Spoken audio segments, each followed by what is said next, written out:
It's frustrating. Teeth, and I'm older, and the self-esteem, and So where are you sleeping? I ran out of money. I was sleeping in this woman. I found an ad on Craigslist. It's for the top bunk. Okay. And I'm climbing up on a top bunk, and two men are sleeping on the bottom bunk in this. Anyway, I love that. Like And really people.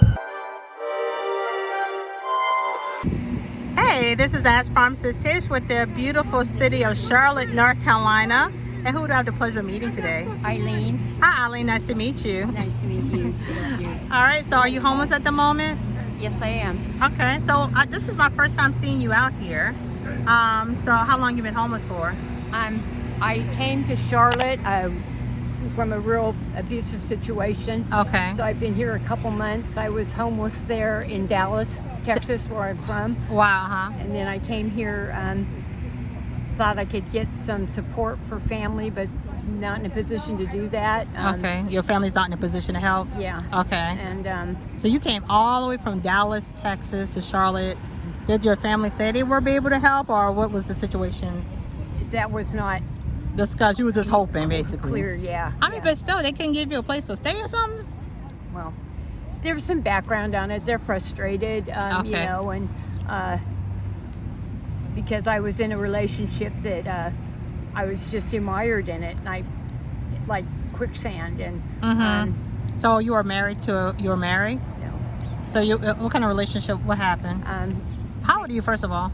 I'm in my 60s. You're in your 60s, and yeah. so what? And how long you were in this relationship? A little over 2 years. And it was how long was the man?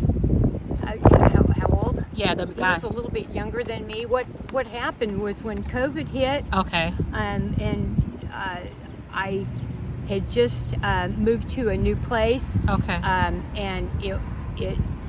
there were roommates, and they had all left just coincidentally. So I went through a lot of isolation. Okay. And we were this is in Dallas, and we were on lockdown or whatever, Right. and so that just started a lot of mental and emotional. And I remember I would go over my life and just feel like, this sense of failure. I hadn't done this, I hadn't done that, and, it just brought on a lot of negative thinking. I always struggled with depression, Right. so that kind of was So you. making me real vulnerable. So when I went and met this man who knew all the right things to say, which was just a bunch of lies, and I got hooked up with that, and couldn't. When somebody tells you things and then you find out that they're not true later, that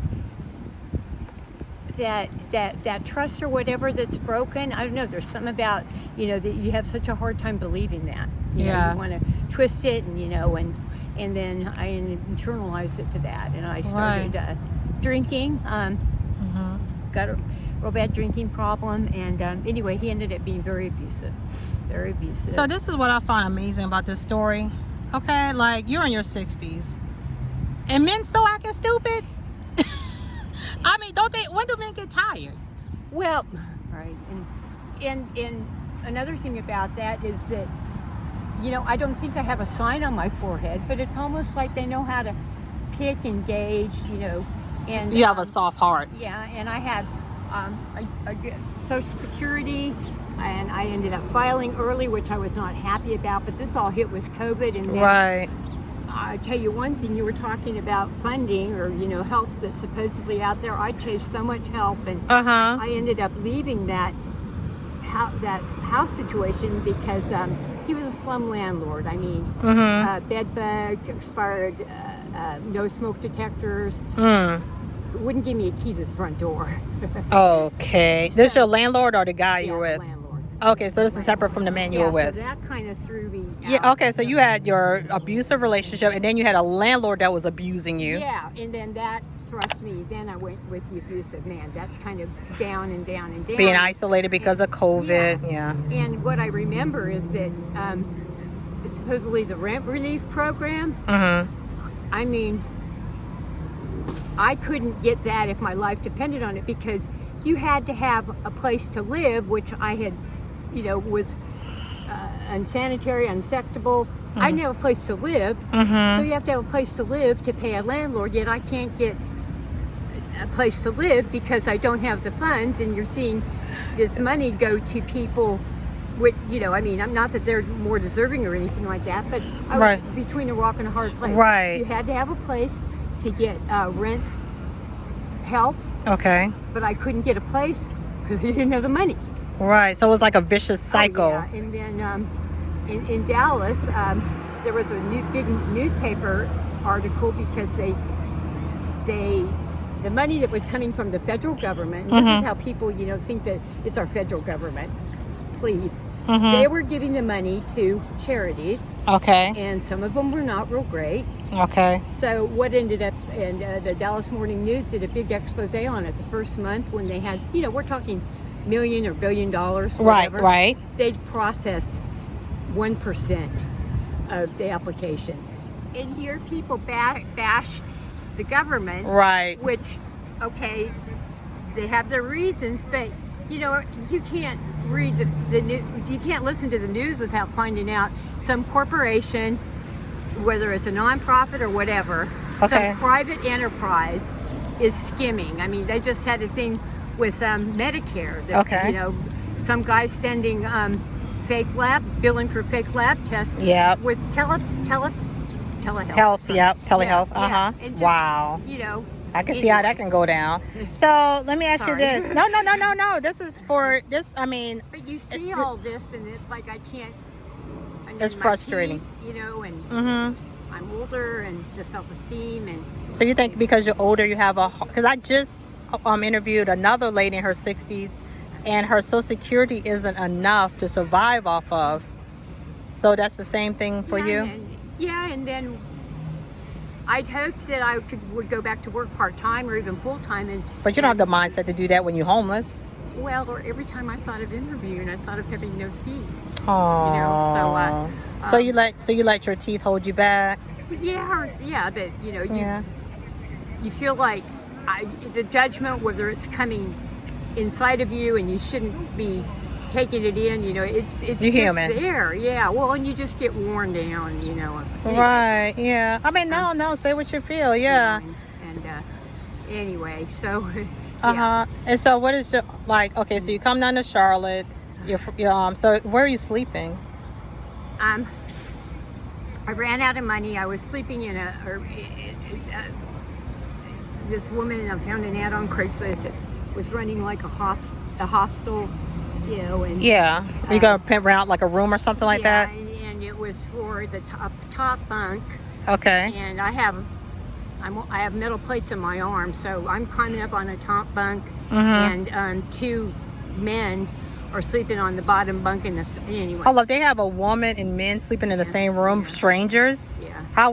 Hey guys, we're selling T-shirts to help raise money for the homeless. By purchasing this T-shirt, you're supporting the homeless, so please buy one today. What was that? I mean, they pretty much... It turned out, I mean, I didn't have any problems, but you don't know. You don't know. You know. Only take one good time. It was when I opened. Oh, so you're tired. Yeah. Wow. So the urban ministry, like, they're usually pretty helpful. Do you have your ID and everything? My purse got stolen in Dallas. Okay. So I'm trying to get my ID, but I have to. That's another thing.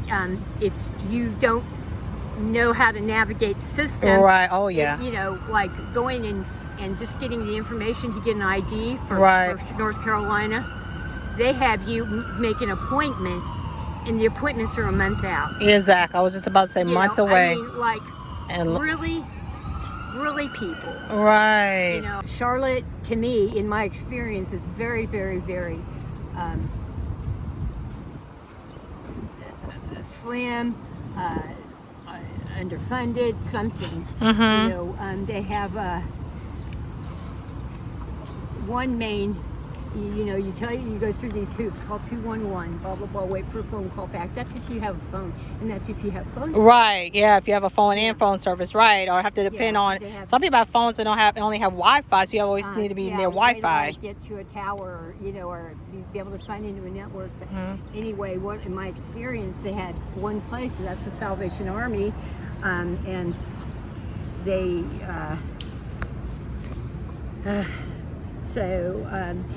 so you say you have mental health issues? Yeah. What kind? I have depression. I have PTSD. What do you have PTSD from? From the abuse. Yes. From the abuse, the physical, Right. Let me knock your teeth out? Yeah. I mean, they were corroding, but. Right. Anyway. Are you serious? And so you ran away because of domestic violence? I finally got away. I was so trapped. This is for your domestic violence channel. I couldn't get out, and I kept going back and relenting and let me try and please you, and then that's just eroding my self-esteem. Right. But how did you get the strength to leave? Especially, as we get older, we seem like we put up with a little bit more crap, because we're tired and we're old and we just too, I can't believe those things that he said to me were lies. And so how did you have the strength to pull yourself by the bootstrap? Maybe he did me and I will say this publicly, God did me a favor, because without the third woman that he ran off with, and just... So he's cheating on top of all of that. How always goes with it. But still... And this is coming on to me and wanting to get a hotel room with me, so was he supporting you through all this? Were you getting some benefits from him? I was. Yeah. I mean, he stole money. I had last year, 2021, I had 7 phones disappear. About the 4th one, I realized it was him. He was selling them. Wow. And then my kids were helping me, and then they think I'm... So that's why your kids are giving you a hard time. Yeah. But you took the time to leave that relationship. Yeah. So they couldn't forgive you? And the thing is, they helped as they could, but I can't stay there. So where do you sleep at night? Last night was my last night at that hostel, because I ran out of money. Oh, okay. This is maybe half of it. So if someone charges you $20 a night to stay? 27, yeah. 27 to stay for one night? Yeah. Wow. Well, anyway... So what are your hopes and dreams? Because, even though we're older women, we still got hopes. We still want... What are your hopes and dreams? I've... I'm going to kind of borrow, is that to try to... can connect or be around people that give me hope, because that's almost when that gets lost, once hope is gone, it's all... and just maybe surround... I'm very aware of the difference of the negativity, you know what I mean? Yeah. People that feed all the crap I got going on my head already. And so how do you keep hope then? How do you keep hope going through the storm you're going through? My dad committed suicide when I was 7, so I know what it's like to have that happen in your parent, Okay. And so dark. You grew up with trauma. Yeah. When I've gotten that dark, I think of my kids, that I can't do that to them, and right. Because sometimes it seems like it's we're weighing. Maybe everybody, I can't do this anymore. Maybe everybody, including myself, would be better off. And then it's like, no, I can't. Right. You don't want to leave that legacy for your children. Yeah, and God still have a purpose for you. No matter how old we are, when we still have life in our body, there's still hope. And you're not here telling this story for nothing. You're going to inspire all of us older women who think, we're quiet about abuse at our age. Like the young girls, they on Instagram, TikTok, but when we get our age, we're very quiet. Oh, it is. It's that shame. And it still happens, though. And Brene Brown talks about it a lot, the shame. Mm-hmm. Shame. And that's the biggest, shame is the biggest thing of keeping secrets. I can't let you know what's going on because you're going to judge me because of it. Because why did I stay? Yeah.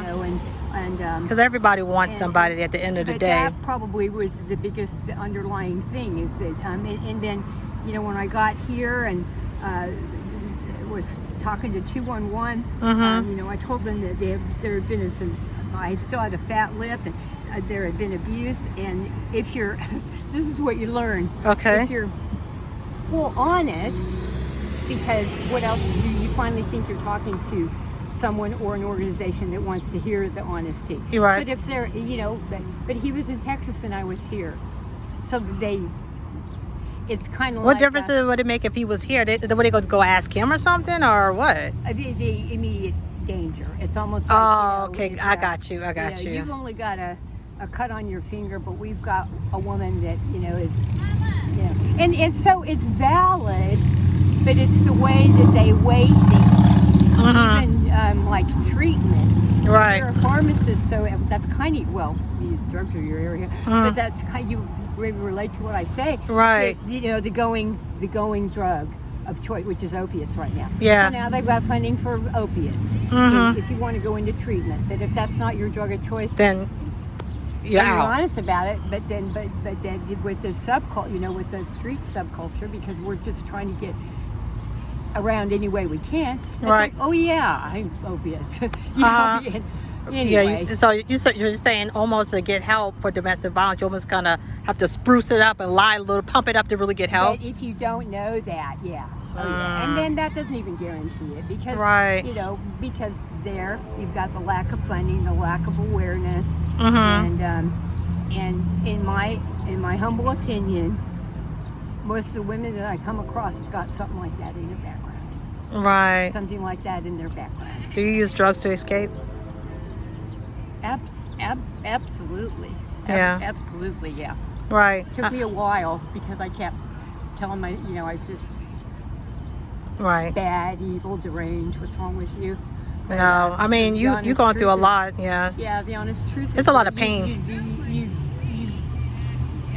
In those moments, you can call it lack of willpower. I don't care what people call it. It's just some people's truth is that you do anything to get away from that pain.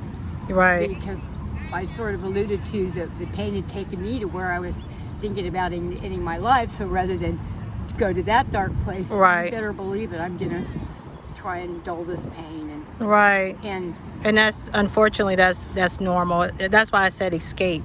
Yep. I'm not saying do you do drugs for fun, do you do drugs to party. I said, do you use drugs to escape? Absolutely. Because you're human. Absolutely. So, Absolutely. Well, I appreciate your strength in telling me your story. This was more than I had bargained for. I mean, and you're so strong. You pulled yourself by the bootstrap and you got out of there. You could have stuck around and you could have been like, well, what else am I going to do with my life? But you were strong and you're here for a reason. And you got to ask God, what's my purpose? Because even in the Bible, Joseph in the Bible was in prison for 40 years or whatnot before he became the second in line. Of a nation. Know Moses was delusional because he heard voices from a burning bush. Right, yeah. I'm kidding. Right, yeah. So we all have a purpose here, and this is just a part of your story, and you ain't going nowhere, even if you tried, until your purpose by God is fulfilled. And that's my hope, my wish and prayer for you, okay? Thank you so much, and thank you for the work that you're trying to do. Anybody that's listening, please know that this woman is giving from a place of love and hope for other people in this world, especially in this country. Thinking of other people is kindness. You're able to do it. Kindness is a commodity these days. Oh my God. And it's not easy to come by, seem like. Well, you take care. I appreciate you. Bye-bye. Like, share, and subscribe to the channel. Thank you.